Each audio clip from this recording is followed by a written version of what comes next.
তথ্য উপদেষ্টা পদ থেকে পদত্যাগ করেছেন নাহিদ ইসলাম। আজ মঙ্গলবার তিনি পদত্যাগ করেছেন। প্রধান উপদেষ্টার কার্যালয় সূত্রে এ তথ্য জানা গেছে।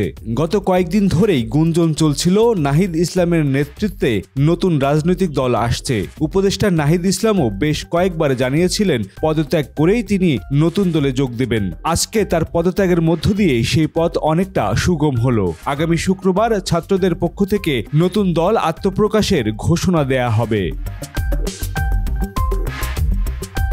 রাজধানীর মানিক মিয়া এভিনিউয়ে সংবাদ সম্মেলনের মাধ্যমে জাতীয় নাগরিক কমিটি ও বৈষম্য বিরোধী ছাত্র আন্দোলনের উদ্যোগে নতুন রাজনৈতিক দলের আত্মপ্রকাশ ঘটবে।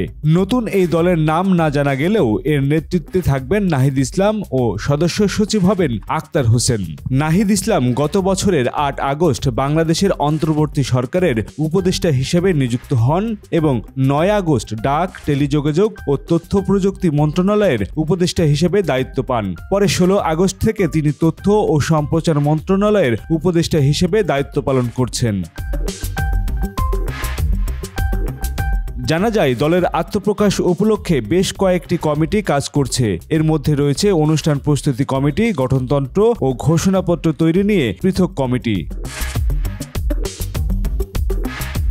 নাগরিক কমিটির সদস্য সচিব আক্তার হোসেন গণমাধ্যমকে জানান, দল তৈরির জন্য ইতিমধ্যে নানা ধরনের প্রস্তুতিমূলক কমিটির হয়েছে। চলতি সপ্তাহের শেষ দিকে আনুষ্ঠানিকভাবে নতুন দলের যাত্রা শুরু করবে বলে আশা ব্যক্ত করেন তিনি।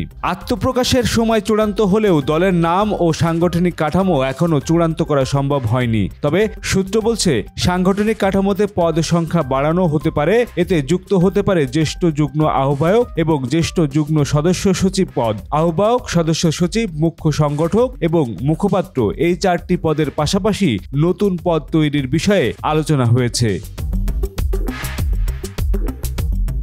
তবে গণ অভ্যুত্থানের নেতৃত্ব দেয়া ছাত্রদের নতুন রাজনৈতিক দল গঠন প্রক্রিয়ায় জটিলতা দেখা দিয়েছে। এই নিয়ে গত কয়েকদিন নানা আলোচনা ও বিতর্কের পরও সংকট কাটেনি। এ মাসের শুরু থেকেই ছাত্রদের নতুন রাজনৈতিক দল নিয়ে নানা আলোচনা তৈরি হয়। এ নিয়ে দফায় দফায় বৈঠক করে জাতীয় নাগরিক কমিটি। তাদের মতামতের ভিত্তিতে উপদেষ্টা পদ ছাড়লেন নাহিদ।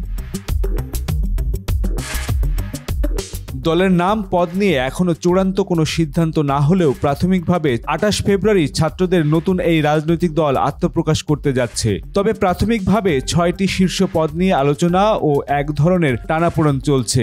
জাতীয় সংসদ নির্বাচনে ১০০টি আসন এবং পরবর্তী সংসদ নির্বাচনে ক্ষমতায় আসার টার্গেট নিয়ে রাজনৈতিক দল হিসেবে যাত্রা শুরু করতে চান তারা। তবে পদ নিয়েই দেখা দিয়েছে নানা জটিলতা। শীর্ষ পদের সংখ্যা ৪টি থেকে বাড়িয়ে ৬টি করার উদ্যোগ নেওয়া হবে বলে জানান নাগরিক কমিটির শীর্ষ নেতারা।